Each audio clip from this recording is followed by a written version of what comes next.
Hello guys, మీరు చూస్తున్నారు Kurnool boy in Korea. నేనైతే అద్భుతమైన ఎక్స్పీరియన్స్ అయితే పొందినాను అనమాట. మీరు కూడా ఇలాంటి అద్భుతమైన ఎక్స్పీరియన్స్ని పొందాలంటే దయచేసి కొరియాకి అయితే రండి.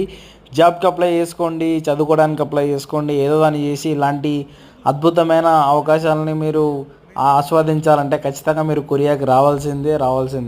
సో కొరియాలో అయితే చాలా అద్భుతమైన అవకాశాలు ఉంటాయన్నమాట. మీరు శాంసంగ్లో కానీ, ఎల్జీలో కానీ, లేకపోతే ఎస్కేటీ కానీ, ఇంకా వేరే వేరే కంపెనీలు, చాలా రకరకాల వందల రకాల కంపెనీలు ఉంటాయి. ఏదో కంపెనీలు అయితే మీరైతే రావచ్చు. కానీ మీరు కొరియాలో జాబ్ రావాలంటే ఖచ్చితంగా మీకు కొరియన్ వచ్చిండాలి. సో నాకైతే కొరియన్ అయితే రాదు. సో మీలో ఎవరైనా చదువుకోవడానికి రావాలనుకునే వాళ్ళు కూడా కొన్ని యూనివర్సిటీస్ అయితే ఉంటాయి. కొన్ని యూనివర్సిటీస్లో 7.5 ఐగల్స్ ఉంటే ఖచ్చితంగా అయితే మిమ్మల్ని యాక్సెప్ట్ చేస్తారు. వచ్చిన తర్వాత కొరియన్ లాంగ్వేజ్ నేర్చుకోవచ్చు. ఆ తర్వాత మీరు మాస్టర్స్ కానీ, పిహెచ్డీ కానీ అయిన తర్వాత మీకు జాబ్ ఆపర్చునిటీస్ అయితే చాలా ఉంటాయి ఫారినర్స్కి. సో కొరియాలో కూడా తెలుసు ఇండియన్స్ అంతా చాలా హార్డ్ వర్క్ చేసి జాబ్ చేస్తారని, కాబట్టి ఇండియన్స్కి ఫస్ట్ ప్రయారిటీ ఇస్తారు. సో మీరు కొరియాలో జాబ్ చేయాలనుకుంటే ఖచ్చితంగా JobKorea.com అనే ఒకటి ఉంటుంది. సో దాని ద్వారా మీరు అప్లై చేసుకోవాలి. ఒకవేళ మీరు మాస్టర్స్ కానీ, పిహెచ్డీ కానీ అప్లై చేసుకోవాలనుకుంటే జీకేఎస్, కేజీఎస్పీ ద్వారా మీరైతే అప్లై చేసుకోవచ్చు. అది ఇయర్లీ 2 times ఉంటుంది. మాస్టర్స్, పిహెచ్డీకి అయితే ఫిబ్రవరిలో అప్లికేషన్ ఓపెన్ అవుతుంది. అండర్ గ్రాడ్యుయేట్కి అయితే సెప్టెంబర్లో అయితే ఓపెన్ అవుతుంది అనమాట. ఇంకా కొద్ది రోజుల్లో ఓపెన్ అవుతుంది అండర్ గ్రాడ్యుయేట్స్కి.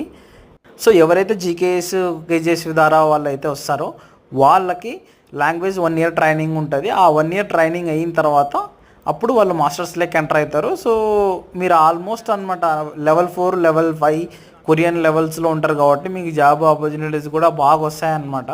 సో కేజీఎస్పీ, జీకేఎస్ ద్వారా రావడం ద బెస్ట్ అని నా అభిప్రాయం. సో ఇక్కడ మీరు ఈ కుండల్ని మొత్తాన్ని చూస్తే ఇది అద్భుతంగా ఉందన్నమాట. సో ఇలాంటి డిజైన్ అయితే నేను ఎప్పుడు చూడలేదు. సో ఇండియాలో కూడా ఉన్నాయి డిజైన్స్, బట్ ఇంత ఈ రేంజ్ ఆర్ట్ వర్క్ అయితే నేనైతే చూడలేదన్నమాట ఎక్కడ. ఇది ఫస్ట్ టైం చూడడం. సో ఒకసారి చైనీస్ పాటరీస్ కూడా ఒకసారి చూడాలని నాకు కోరికగా, అప్పుడే నేను డిసైడ్ చేశాను అనమాట ఓల్డ్ ఫేమస్ పాటరీస్ ఎక్కడ ఉన్నాయనేది.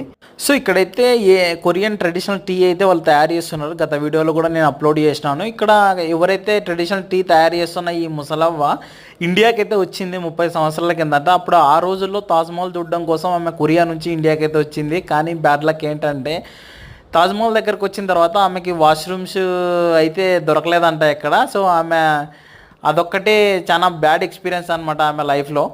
సో ఆమె చాలా బాధతో చెప్పింది, కానీ నేనైతే ఆమెకు చాలా బాగా చెప్పినాను. ఇప్పుడు ఇండియా చాలా అభివృద్ధి చెందింది, మీరు ఖచ్చితంగా రావాలి. ప్రతి ఒక్క హిస్టారికల్ సైట్స్ చాలా అందంగా ఉన్నాయి, మీరందరూ రండి, టూరిజం చాలా బాగుంటుంది ఇండియాలో అని నేను అన్నా.